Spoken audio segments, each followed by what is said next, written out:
2024년 여름 스탠퍼드 대학교에서 열린 에릭 슈미트의 강연 영상이 유튜브에 올라왔다가 돌연 삭제되며 전 세계 기술업계에 엄청난 파장을 일으켰습니다. 구글을 10년 동안 이끌었던 에릭 슈미트 전 회장의 이 강연은 그 내용이 너무나도 파격적이고 날카로웠기에 삭제된 이후에도 끊임없이 회자되었습니다. 그는 이 자리에서 앞으로 다가올 AI 시대를 지배하고 생존할 국가가 전 세계에서 단 5개국뿐이라는 충격적인 예언을 던지며 분석을 쏟아냈습니다. 슈미트가 지목한 기술 패권의 주인공은 바로 미국과 중국, 대만, 네덜란드였으며 여기에 대한민국이 당당히 이름을 올려 모두를 놀라게 만들었습니다. 반면 과거 기술 강국으로 군림하던 일본과 프랑스, 독일 같은 유럽의 강대국들은 이 생존자 명단에서 완전히 제외되는 수모를 겪어야 했습니다. 그는 유럽이 과도한 규제에 발목이 잡혀 혁신 속도를 잃었고 일본은 반도체 산업의 골든타임을 놓쳐 핵심 공급망에서 밀려났다고 냉정하게 평가했습니다. 에릭 슈미트는 인공지능 시대를 선도하기 위한 필수 조건으로 막대한 자본과 강력한 인재, 그리고 정부의 전폭적인 지원이라는 세 가지를 강조했습니다. 특히 그는 대한민국을 가리켜 미국이 중국과의 기술 전쟁에서 승리하기 위해 결코 없어서는 안 될 매우 중요한 무기고라고 정의했습니다. 여기서 무기고란 단순히 무기를 만드는 것이 아니라 전쟁의 승패를 결정짓는 핵심 물자인 최첨단 반도체를 공급하는 전략적 요충지를 의미합니다. 인공지능 시대의 핵심은 결국 반도체이며 아무리 뛰어난 알고리즘이 있더라도 이를 구동할 강력한 칩이 없다면 기술은 무용지물에 불과하기 때문입니다. 현재 전 세계 반도체 공급망은 5개국이 각자의 역할을 수행하며 톱니바퀴처럼 맞물려 돌아가는 매우 정교하고 복잡한 네트워크 구조를 형성하고 있습니다. 미국은 이 거대한 생존 게임의 두뇌 역할을 담당하며 엔비디아와 같은 기업들을 통해 칩의 설계와 소프트웨어 생태계를 완벽하게 주도하고 있습니다. 중국은 방대한 데이터와 국가적 투자를 바탕으로 미국이 유일하게 경계하는 강력한 경쟁자로서 인공지능 분야에서 세계 최강을 꿈꾸는 AI 굴기를 추진합니다. 네덜란드는 인구는 적지만 반도체 회로를 그리는 유일한 장비인 EUV를 생산하는 ASML을 보유하여 전 세계 기술 공급망의 절대적인 갑 위치에 서 있습니다. 대만은 세계 최대의 파운드리 기업인 TSMC를 통해 전 세계 첨단 반도체의 90% 이상을 실제로 제조해내는 대체 불가능한 생산 기지 역할을 수행합니다. 그리고 대한민국은 데이터를 저장하고 전달하는 메모리 반도체 분야에서 압도적인 기술력을 보유하며 전체 공급망의 마지막 퍼즐을 완벽하게 채우고 있습니다. 특히 인공지능 연산의 속도를 결정짓는 고대 역폭 메모리인 HBM 시장에서 한국은 전 세계 점유율의 80%를 장악하며 독보적인 위상을 떨치고 있습니다. SK하이닉스와 삼성전자가 생산하는 이 특수 메모리가 없다면 엔비디아의 최신 AI 칩조차 제 성능을 발휘할 수 없는 것이 현재 기술의 한계입니다. 슈미트의 강연 영상이 삭제된 배경에는 구글의 재택근무 정책을 비판하며 한국과 같은 고강도 노동 문화가 AI 속도전의 핵심이라고 발언한 내용이 있었습니다. 그는 혁신적인 성과를 내기 위해서는 창업자처럼 밤낮 없이 몰입하는 문화가 필요하며 한국의 독한 실행력이 AI 시대의 강력한 생존 무기라고 분석했습니다. 2001년부터 구글을 이끌며 기술 혁신을 주도했던 에릭 슈미트는 이 강연에서 인공지능 시대의 냉정한 승자와 패자를 구분하여 분석했습니다. 그는 구글의 재택근무 정책이 혁신의 속도를 늦추고 경쟁력을 떨어뜨리고 있다고 비판하며 기존의 근무 방식을 정면으로 지적했습니다.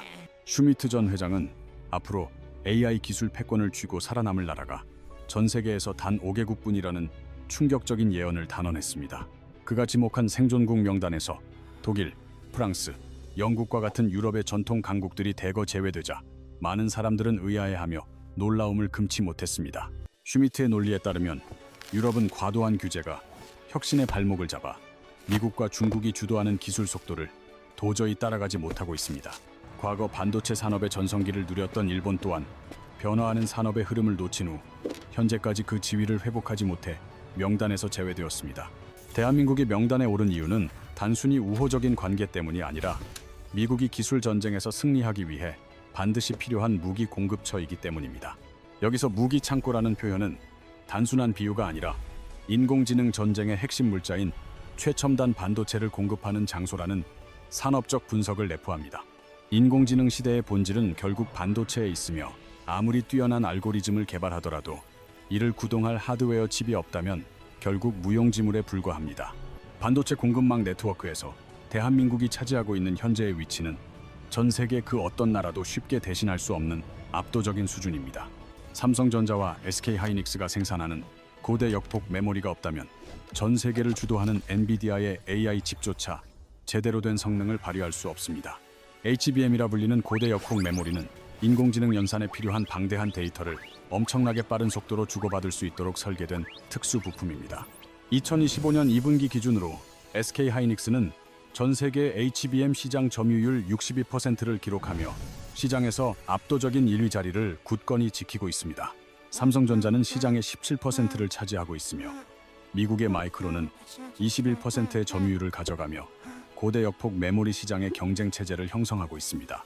결과적으로 한국의 두 반도체 거대 기업이 전 세계 HBM 시장의 약 80%를 완전히 장악하며 인공지능 산업의 핵심을 쥐고 있는 셈입니다.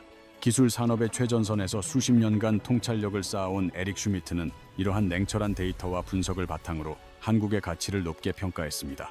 그가 말하는 생존이란 단순히 경제적 부유함을 넘어 인공지능 시대의 필수 공급망에서 결코 빠질 수 없는 존재가 되는 것을 의미합니다. 하지만 생존자 명단에 이름을 올렸다는 것은 기회인 동시에 전 세계에서 가장 치열한 기술 전쟁의 한복판에 서게 됨을 뜻하기도 합니다.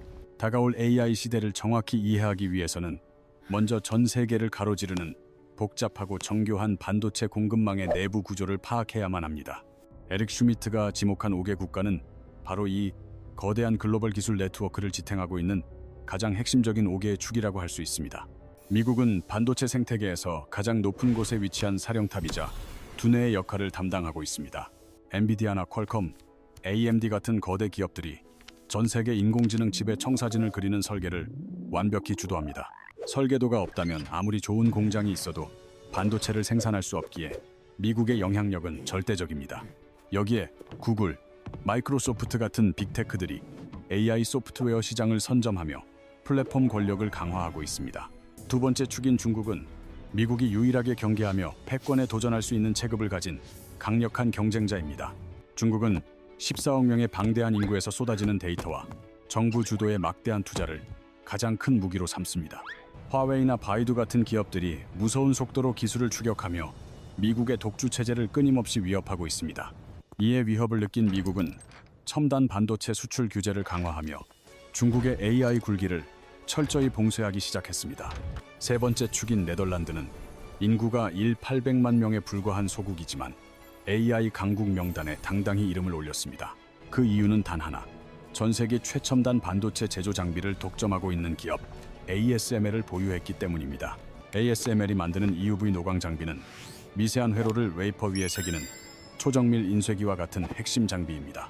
이 장비 없이는 7나노 이하의 초미세 공정이 불가능하여 전 세계 모든 반도체 제조사가 이들의 눈치를 봅니다. 네덜란드는 이 장비를 전략적 무기로 활용하며 글로벌 기술 공급망에서 대체 불가능한 중추 역할을 수행합니다. 네 번째 축은 전 세계 반도체 위탁 생산의 절대 강자인 TSMC를 보유한 기술의 섬, 대만입니다. TSMC는 다른 회사가 설계한 칩을 완벽한 수율로 대신 만들어주는 파운드리 사업에서 세계 1위를 달립니다.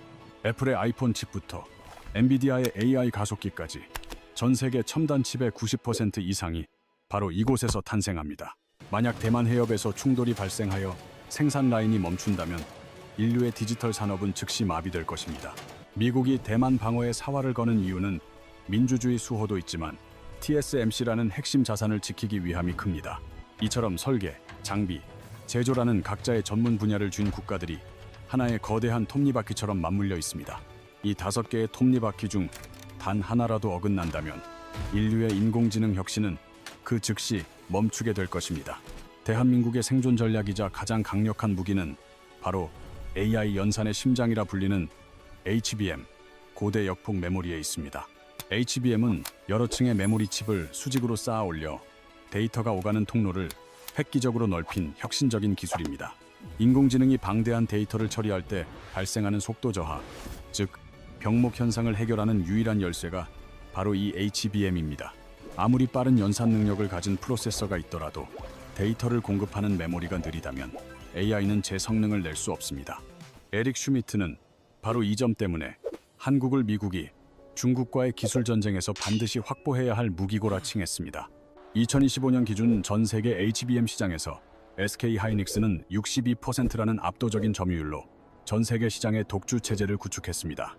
삼성전자와 미국의 마이크론이 그 뒤를 잇고 있지만 한국 기업 두 곳의 합산 점유율은 무려 80%에 달합니다. 특히 엔비디아의 최신 AI 가속기에 탑재되는 HBM의 대부분이 한국산이라는 사실은 우리에게 엄청난 협상력을 부여합니다. 하지만 슈미트의 강연에서 가장 논란이 되었던 부분은 기술력이 아닌 한국의 독특한 노동 문화에 대한 언급이었습니다.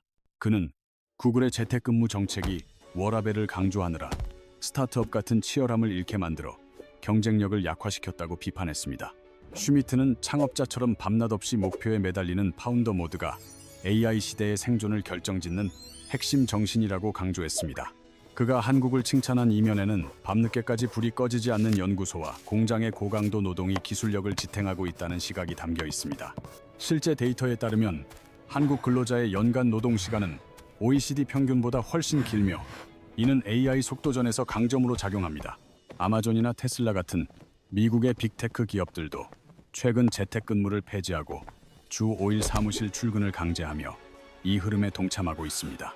하지만 이러한 고강도 노동이 언제까지 지속 가능한 경쟁력이 될 수 있을지에 대해서는 국내외에서 우려의 목소리도 큽니다. 슈미트의 강연 영상이 삭제된 이유도 바로 이러한 노동 유연성과 워라밸에 대한 파격적인 발언들이 큰 논란을 불렀기 때문입니다. 비록 영상은 삭제되었지만 그가 던진 생존 5개국 리스트는 기술 패권의 실체를 전 세계에 각인시키는 계기가 되었습니다. 이제 한국은 단순히 메모리를 납품하는 셔틀 역할을 넘어 AI 생태계 전체를 주도할 수 있는 전략적 파트너로 도약해야 합니다. 부가가치의 대부분을 설계자가 가져가는 현재 구조에서 벗어나 우리만의 AI 주권을 확보하는 소버린 AI가 필요한 시점입니다. 에릭 슈미트의 예언은 우리에게 축복인 동시에 멈추는 순간 도태되는 무한 경쟁의 전장으로 우리를 안내하고 있습니다. 에릭 슈미트가 제시한 5개국 생존 리스트는 미국이 설계하고 네덜란드가 장비를 공급하며 대만이 생산하고 한국이 핵심 메모리를 제공하는 구조입니다. 전 세계 기술 강국들이 즐비한 가운데 대한민국이 미국, 중국, 대만, 네덜란드와 함께 AI 시대를 지배할 유일한 5개국에 포함된 것입니다. 이는 1983년 삼성이 반도체 사업에 처음 뛰어든 이후 지난 40년 넘게 축적해온 능부신 기술력과 투자가 만들어낸 위대한 결실이라 할 수 있습니다. 하지만 그가 말하는 생존이란 결코 편안한 안전지대가 아니며 오히려 미국과 중국이 충돌하는 기술 패권, 전쟁의 최전선에 서 있다는 의미입니다. 한국은 현재 핵심 부품을 쥔 덕분에 강력한 협상력을 가졌으나 동시에 미국과 중국 양측으로부터 끊임없는 외교적 선택의 압박을 받는 상황입니다. 인공지능 기술의 발전 속도는 상상을 초월하며 지금의 HBM 우위가 5년 뒤에도 유지될 것이라는 보장은 그 어디에도 없기에 혁신을 멈출 수 없습니다. 슈미트의 강연이 삭제될 만큼 논란이 된 워라밸 비판은 AI 전쟁이 한치의 양보도 없는 속도전이자 생존을 건 사투라는 점을 시사합니다. 회의와 검토로 시간을 보내는 사이 경쟁사는 제품을 출시하기에 오늘 개발을 시작해 내일 결과물을 내놓는 팀만이 이 지옥 같은 전쟁에서 살아남습니다. 그가 강조한 파운더 모드, 즉 창업자처럼 밤낮 없이 몰입하는 문화가 한국 반도체 신화를 만들었듯 AI 시대에도 그 독한 실행력이 다시 요구되고 있습니다. 우리는 과거 아무것도 없던 불모지에서 세계 반도체 강국으로 올라선 저력을 가졌으며 그 저력을 AI 생태계의 주역이 되는 데 쏟아야 합니다. 이제 대한민국은 단순히 부품을 성실히 납품하는 메모리 셔틀에 머물 것인지 아니면 누구도 대체할 수 없는 진정한 전략적 파트너가 될 것인지 결정해야 합니다. 남의 AI 기술을 빌려 쓰는 종속적인 위치를 벗어나 우리만의 데이터로 학습한 소버린 AI를 구축하여 기술 주권을 확실히 지켜내는 것이 급선무입니다. 미국과 중국이 쏟아붓는 천문학적인 자금 규모에 비하면 우리의 지원이 충분한지 우려가 크며 국가 차원의 더욱 과감한 투자가 필요한 시점입니다. 특히 젊은 인재들이 의대로 몰리며 발생하는 공학 분야의 심각한 인력난은 한국 AI 산업의 미래를 위협하는 가장 큰 걸림돌이 되고 있습니다.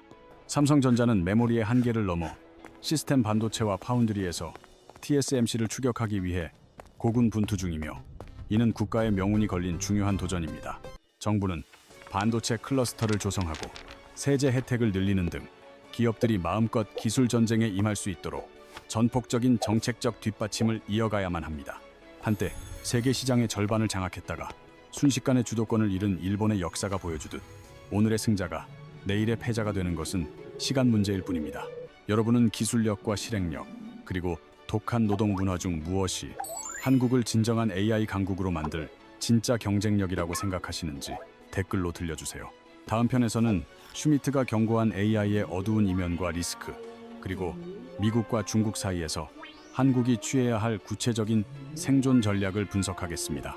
이 거대한 기술 흐름을 놓치고 싶지 않다면 구독과 알림 설정을 부탁드리며 대한민국이 AI 시대의 진정한 주역이 되는 그날까지 함께하겠습니다.